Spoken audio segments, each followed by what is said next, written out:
Can we get into action? I mean, we haven't even talked about some of the coolest action scenes Brad Thor has written, period. But before we get into action, there's one more like quiet scene in Afghanistan, I think, that can put a bow in it. And it's part of Brad's 5 things. But this chicken street. Yeah. It's, you know, he says it's literally 2 blocks. And so that's where he goes and meets Babaji's contact, right? That's how like this whole thing sort of gets kicked off. And again, it's like Brad at his best describing settings. Like I felt like I was there, and you know, like right. Then I looked at the pictures and I was like, he captured that. Like he was there. He was able to, you know, that's Brad, the travel writer, is good. You know.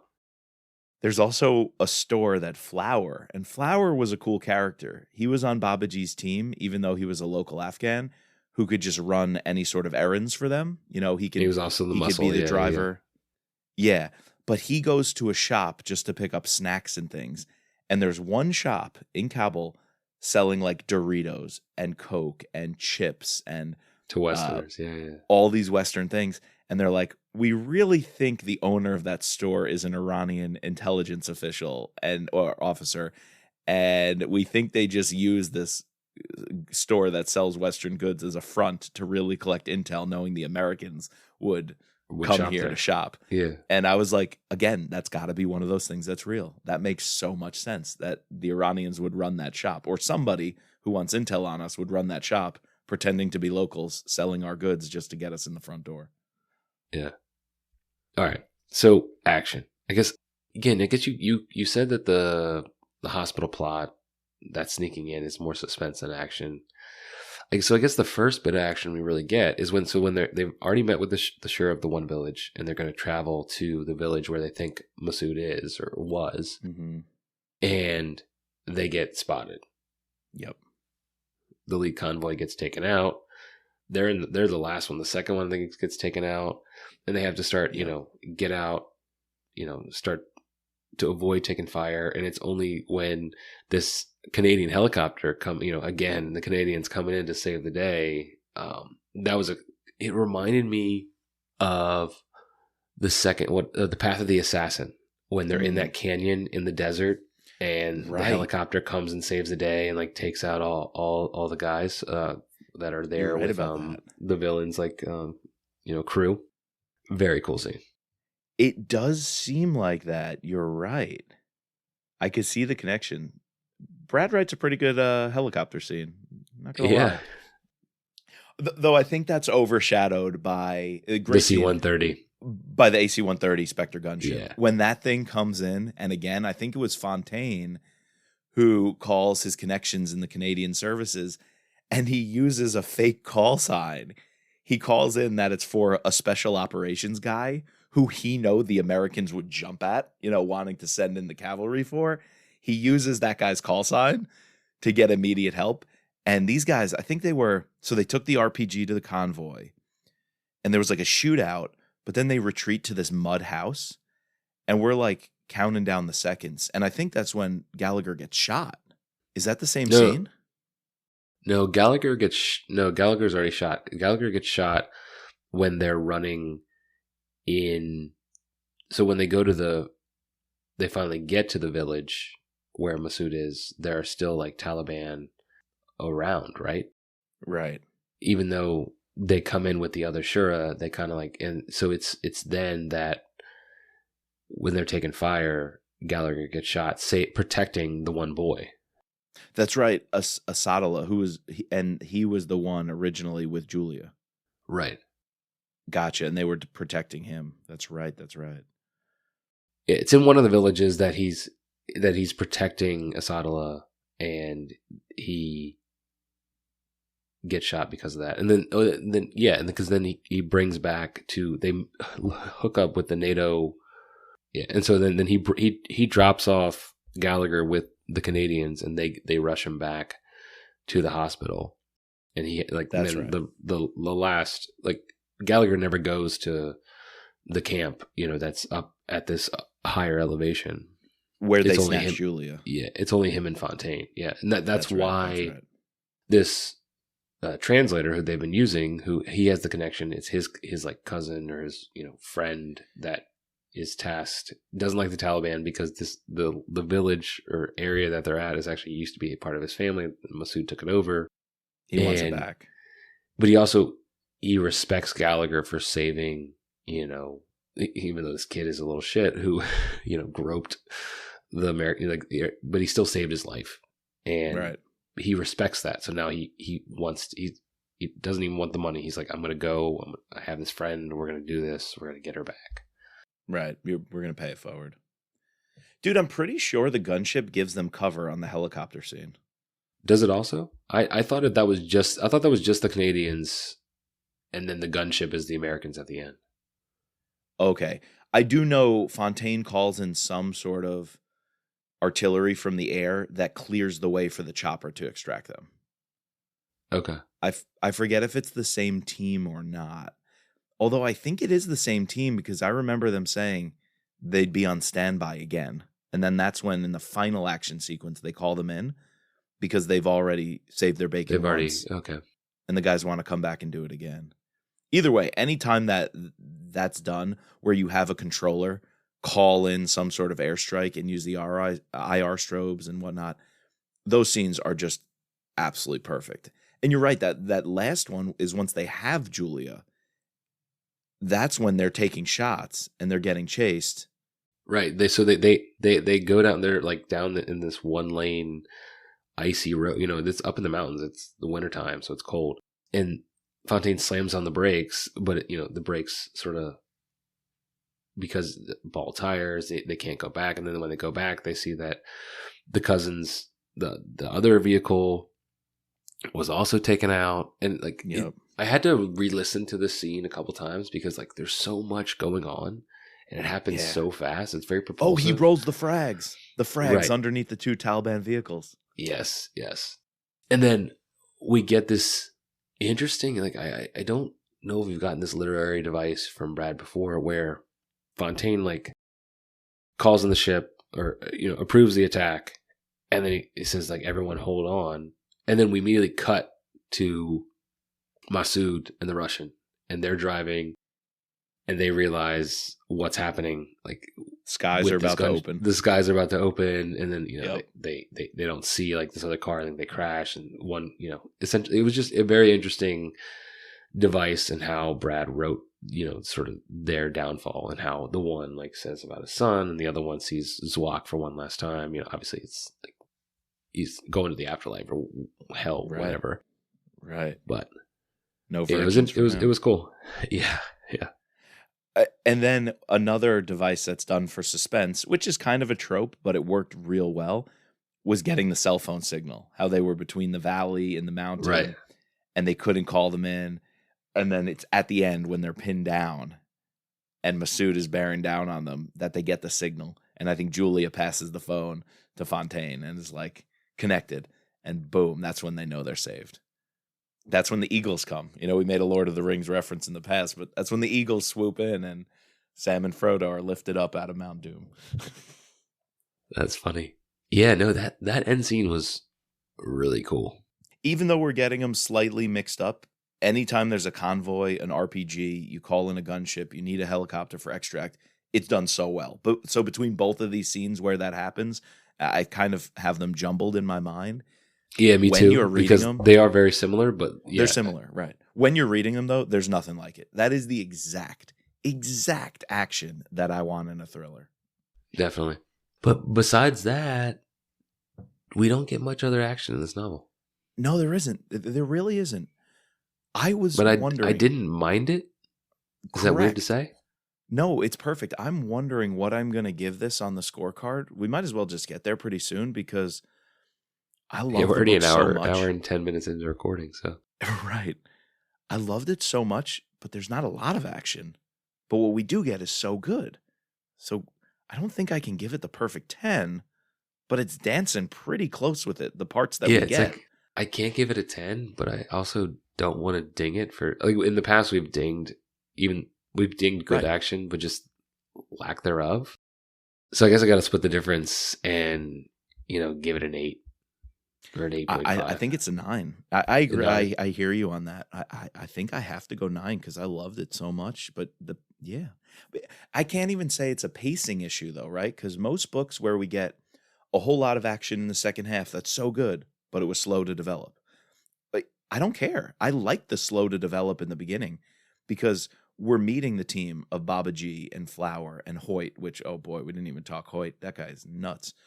But like Yeah. I didn't mind the slow burn of meeting them. And I kind of didn't mind the slow burn of who's in what village and how do we get intel on that village and how do we get the villagers to respect us and know and welcome us in. And we have to sit down with them and have tea first. And I didn't mind all that intrigue. It's almost instead of like palace intrigue, it's desert intrigue. And I was here for it, even if no action was happening. I feel like, the scenes you were calling more suspenseful, we got those sort of early on to like sort of wet our beak, give us a little bit of taste of what, obviously seeing Scott in action. Yeah. So I guess you got to rope those into quote unquote action. Yeah. But so what does this mean for plot now? I think I got to dig plot a little bit here because of how unconnected the two stories, like even if like they're both like compelling, interesting on their own, just having the single connection of the two Gallows, like just it hung me up for some reason. I don't know why. I don't know why I should hang it up, but I just feel like the B plot should be but if the B plot was more connected, see, this is now I'm going to sort of contradict. It would have been a stretch. It would have been a stretch. It would have been more coincidental. It would have been weak sauce. And then I wouldn't have liked it. So correct. This book is a bunch of conundrums. I'm with you. I even put in my notes at one point, I was like, so when is Elise Campbell going to have to go to Afghanistan for some odd reason and interview Scott? Or like, how are the two going to come together? I'm glad they didn't. But then again, should they have? No, there's no need for them to connect. Well, here's what ties it together, though. The final toast. When the boys are all in the hospital and they knew their hands have been tied by politicians, and we know the reason things can go south for the operators on the ground is often because of the politicians. And this dude is in the White House like a clown. So the operators toasting to the United States of America, watching this dude's resignation, knowing that they're going to be free to operate again, that kind of gives it value. It's like what Elise Campbell was doing in the background to risk her career in the Secret Service ultimately became the reason these guys are going to get to do what they get to do and need to do. She was almost the unsung hero in a way. Yeah, that coupled with like I think the comment section early on with, I think it's like the second chapter where Scott is like explaining, the president and what he's to do, like to have that and then follow it up with this whole plot. And then at the very end, puts a nice connection to it. So yeah, I guess you've talked me into it. I'll go 9. That's a solid score for plot.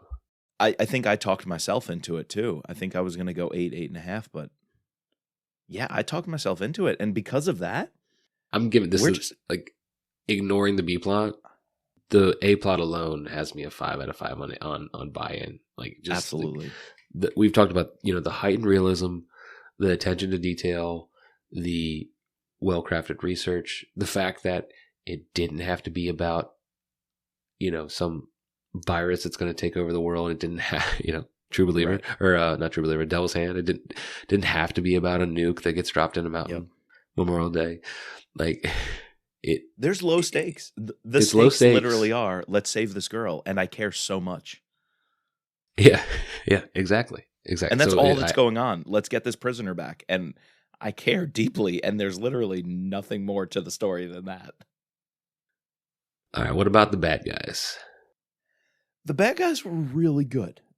The Russian was maybe a little out of place, a little gimmicky, if you will. But I think he serves this idea, and I think like, Brad puts it through Scott's words or Scott's whatever, like this idea of like, yeah, the Russians left, but they never really left. Like this guy is being propped up by the Russian military, Russian whatever, to come in, fund money, and they're able to, sort of wipe their hands clean of it, and sow insurgency, they're trying to sabotage, like we Cold sabotage War. them. Exactly. In the 80s. And so they're doing to us in the 2020s or the 2000s what we did to them in the 80s. You could believe that someone like this actually exists. Like, again, buy-in 5. Like, I believe. So, I go solid 4, 4.5. Yeah, I think so too. There's even, I think, someone in the Taliban who is like, really, Masood, we're going to work with this guy, this Russian guy, after what they did to us? And there's these like furtive glances, at each other about why would we want to trust a Russian after, Right. everything that happened. So it's brought up. It's not ignored. Yeah, I'm gonna go 4 on the bad guys. And I liked how Masood was, like you said, quote unquote, a lowercase v villain. Like I liked having that. It's a different sort of story than having like a Halabi, like this mastermind that is crafting, and he's going to show up in later novels, so I like that. Instead of trying to make a Bin Laden. Yeah, would you consider Alden as a bad guy, a villain?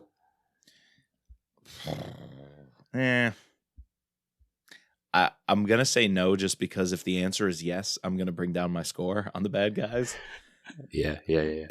He's an empty suit, right? I almost feel like he was a smokescreen. There was nothing to him. He's resigned and he's gone. So this whole like, what's going to happen after Rutledge? What's this new president like? I'm glad he's in, he's out, move on. I didn't need him to be any more than what he was. Well, it's also like it's not like he had him actually kill somebody or be commit a felony. I mean, he did. He was negligent. He covered it up to save his ass, and he should have been, paid money to this. Obviously, paid money to this family, but the stakes for him were different than like what an actual, if you had him be like I think of like a Frank Underwood from from House of Cards, where he actually kills a reporter and then he kills Corey Stoll's character, this guy's a murderer. Whereas this guy, I mean, I guess he played a hand, with manslaughter, but it's not murder, it's manslaughter, right? So, yeah, I hear you. I think I'm gonna go 4 on the bad guys, which brings us to the good guys. This is a real cast of characters. We threw out so many awesome names and side characters we love so far. I think I'm going 5 out of 5. My asterisk would be this Hoyt dude could bring it down by a point. We shouldn't even talk about him. Just don't talk about him. But the comic relief is there. There were so many racial jokes about this guy being married to a Chinese woman, and I'm just like, why are we leaning into this so much? Like, it could be comic relief if you're into that kind of stuff. So I get you could see some chuckles in this. But why did he lean so hard into it? It makes me think there must have been a guy he was embedded with, a real operator in Afghanistan, who their running joke in the team was one of them married, a native, like a foreigner from somewhere, who knows, maybe had a Thai wife or Cambodian wife or Filipino wife, whatever. And so Brad had to put that in here. Just, it's some sort of running gag, inside joke with the boys. It's gotta be. Yeah, it felt too out of place to not be. It's not like quintessential Brad to put that kind of stuff just willy-nilly into a novel, No. So it's, I don't want to talk about him though. I want to talk about all the people I did like though. Yeah, absolutely agreed. Baba G. The many of the the the Afghans who help Scot out. Yes. The Zwak character, Zwak. I mean, ultimately, I wouldn't call him a bad guy, the Shura. So the 5 out of 5. Best cast of character, one of the best cast of characters we've gotten in a standalone. You can almost call this like a standalone type novel because it has literally no real connection to anything else we've done. So, but wouldn't you say that's a Thorism though? That each book is standalone, almost in the plot, mostly with these loose tendrils and connections. But it's really a standalone in terms of the good guys, the cast of good guys. I feel like that's what Brad is building here, is that he can, in a very short period of time, build up a gang that you feel are Scott's besties that he's been with for forever, and he does it authentically. And he just keeps doing it. I almost wouldn't like that in any other author. Just coming up with one-off characters that the main character is going to operate with, and then ditch them and move on by the next book. But it's done so well, and the dynamics between them are always so great. Like Takedown, I liked it. Here, I really liked it. There's probably been a few more that we like too. Although there's a good guy missing who is tangentially mentioned, and I thought there might be some closure that they were hinting at. Oh, so I guess it doesn't happen until next book. Tracy. This is where I think like we should talk about it because we haven't brought it up since. But yeah, this almost feels like a bottle book, and I feel like Brad has done this a couple times now. Like I think Rising Tiger was a little bit like a bottle book. It did have the whole troll subplot, in like the attack on him and his wife. Where's the troll here? Yeah, that's the other thing. Where's the troll? But yeah, this Tracy, and you could tell. That was a question that we brought up at the end of the last book, in the sense like how deeply Scott's in love with Tracy and their future. But we know, since we've already read all the novels, especially we just read Rising Tiger, we know that Scott's onto someone else, and we know the whole I want to say Laura, but I feel like Armand calls her Laura. I think he says Lara, yeah. And that whole subplot and during Spymaster. So we got to be like, it's kind of like the conundrum we had with, who's the chick in Killshot? Oh, Mitch's girl from Killshot. Yeah. What's her name? Helga? Oh, Jesus. Helga. Oh, my God. Olmeyer is the last name. Greta Olmeyer. Greta. Yeah, it's like, we know he's not with her anymore, so where does she go? I mean, I think ultimately we are going to get to that, and I think this novel was sort of laying the seeds for how they're going to break up. Obviously they have this relationship, the headaches, and this sort of point of contention in the sense that Scott wants to have a lot of kids. And it's really sad to know that, Brad's writing this in his 9th novel, and we've just read 21 last year, and Scott still doesn't have any kids. Yeah. And that she's never going to have kids. She doesn't want to have kids. She just can't deal with it. And so I think this is a way, I guess, authors get tired of writing characters, and this is how Brad is choosing to sort of phase her out. Yeah, so that's interesting. I guess both things come up. I had really thought when the headaches were coming on so strong that it was just going to be that she dies from that. But then Scott would still have feelings or be dealing with that. So they must just break up over the difference of opinion on a family.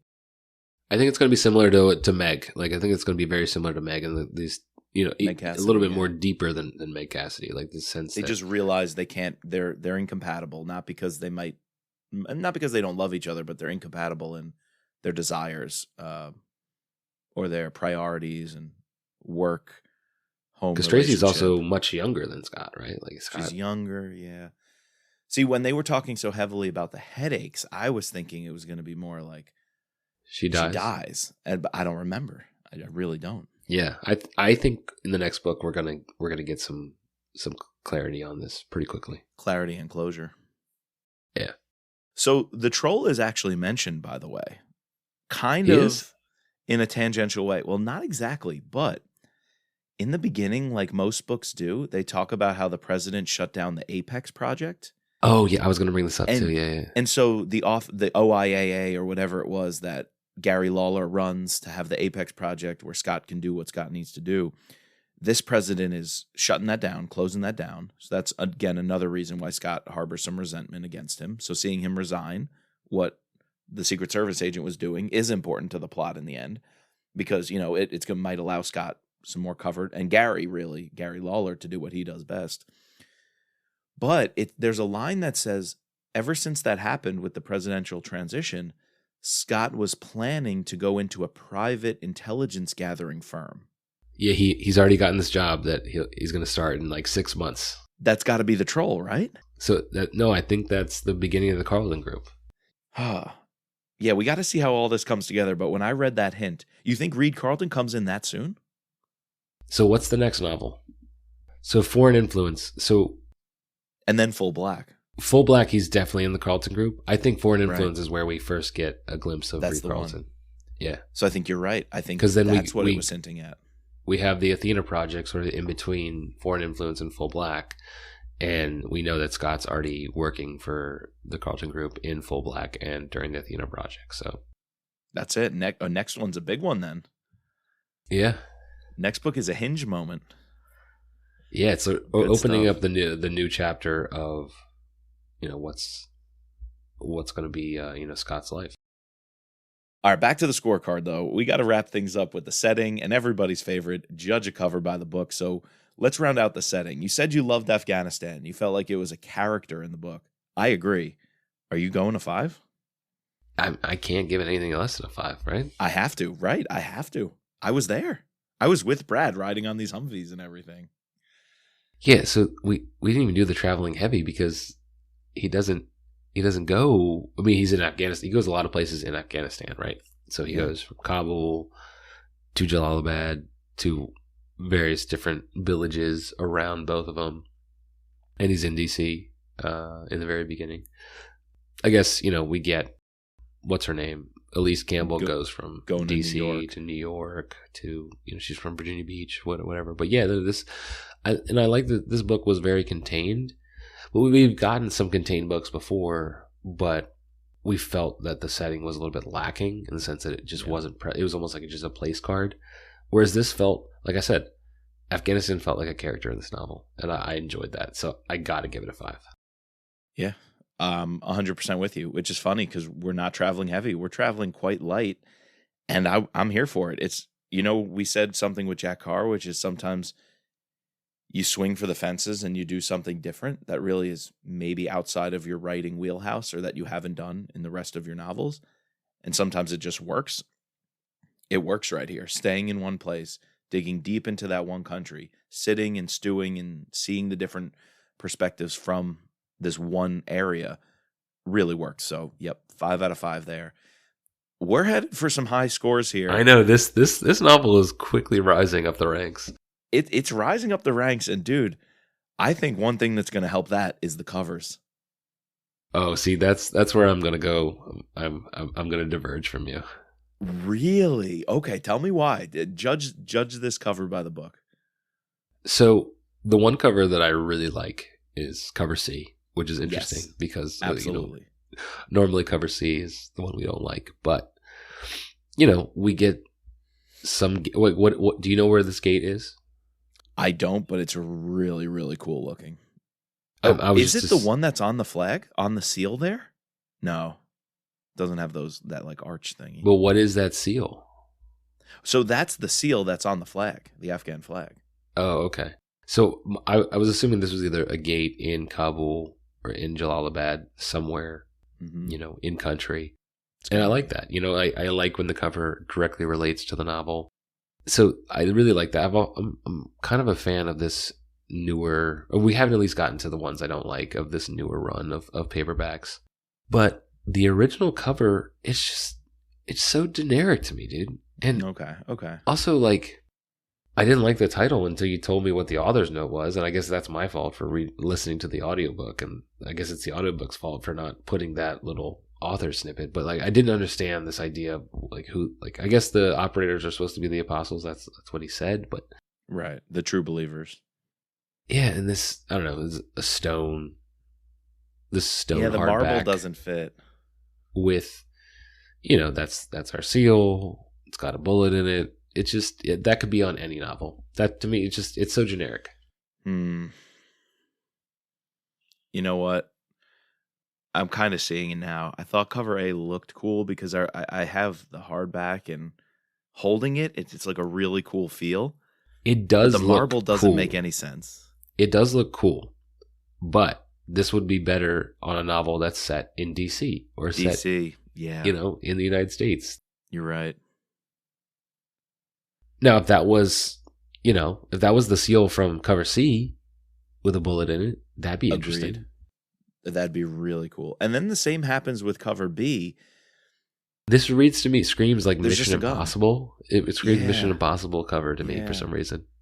I like the color scheme again, but it's just a gun. I don't know. They're both cool covers, but they could be on any single one of Brad's novels. A and B are designed rather well, but they don't have much to do with the story, and they're generic. I like them for the design at first, but I'm gonna agree with you. They don't relate enough to the story. And we judged the cover by the book, and they don't have much at all to do with the book. Ugh. All right, well, cover C makes up for it though, because I think that's my favorite of this line. You know, the line where they're re-releasing, I think, as paperbacks with the symbol in the middle and some sort of bright color as your background. So I think the orange and the red hues are evoking the desert, Right. the hot sun, and the seal in the middle with this gate at the bottom or some sort of, maybe it's a mosque. I think it screams Afghanistan. It screams where Scott's going. I can almost see him standing in that exact spot, with the turban doing his Afghan walk, trying to fit in. The cover C is fantastically done. One of my favorites of all time, I will say. But A, B, D, E, and F, kind of dumb. F gets the helicopters. Those are cool. It would be cool if it had a C-130 gunship on there. If it had the gunship, yep, that would have been nice. Now, the cover E looks like the plot to White House Down. I guess it's got a kidnapped girl there and, an airplane and the White House. But it looks more DC-centric to me. Yeah. And then again, cover D, we get a running man with an airplane next to the we were never even at the Capitol building. Come on, it guys. doesn't make sense. Again, that cover could be on a million Brad Thor, not a million, but 10 different Brad Thor, 10 different Mitch Rapp, novels. Cover D is one of those. I just wrote my first novel. I'm going to publish it on Kindle Unlimited, hoping to make a couple pennies off it. Right. No one knows who I am. I just bought a cover online, slap it on there. It looks good. Except it doesn't even look good. I walk that back. Yeah, so, okay, unfortunately, you're right. When I take these covers as a whole, I've got to ding it. If cover C wasn't as good as it was, I might go as low as a 2. I think because I love cover C so much, I'm going 3.5. Oh, 3.5. All right, I'm going 2.5. I can't. Okay. I think you're right. Yeah. I love cover C. I really like it. No, I really do, and I think that's. I probably would give it a 1 if it didn't have cover C. I probably would. Yeah. I hear you. Cover C is awesome. It's kind of like your shirt right now.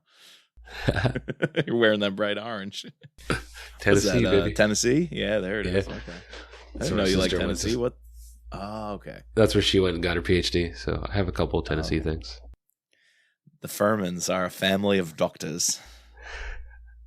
Yeah, I have that. I have some Queens College stuff for when she did her postdoc. I have Cornell stuff, Catholic stuff.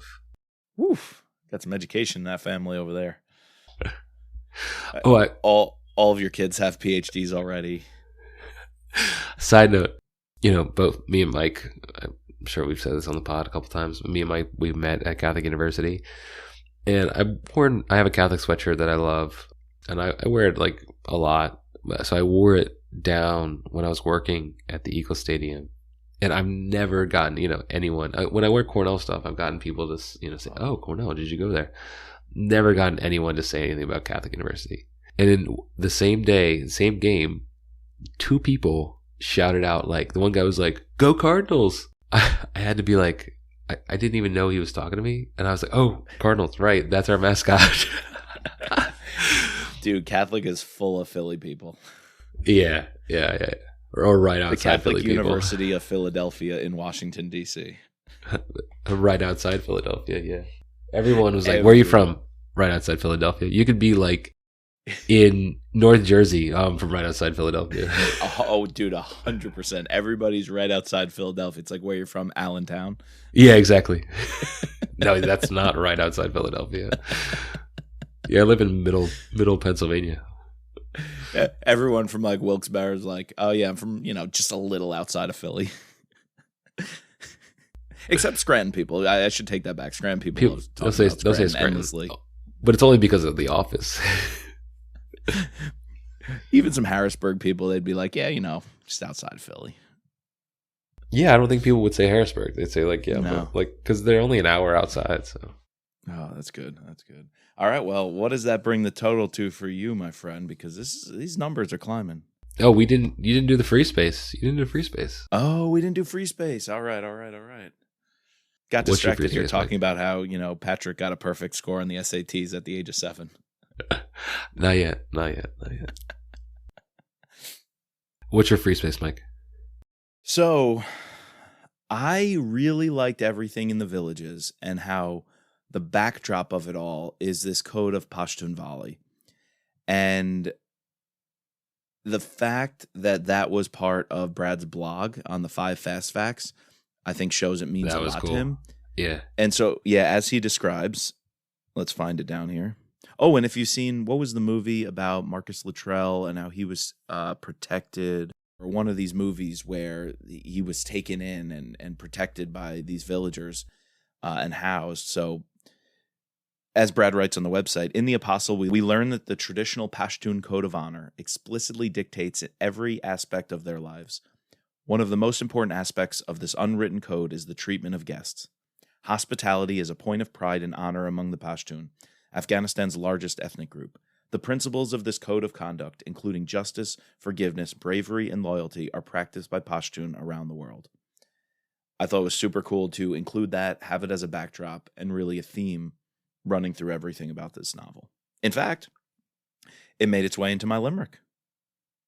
Ooh, give it to me. For Afghans, there's a code called Pashtun Valley. To mistreat a guest, 'twould be quite the folly. Adventures abound, while rolling around, with Hoyt, Babaji, and Fontaine, how jolly. Boom. That's good. All right, give me your free space here. So I think I gotta go with Brad's research. Mm-hmm.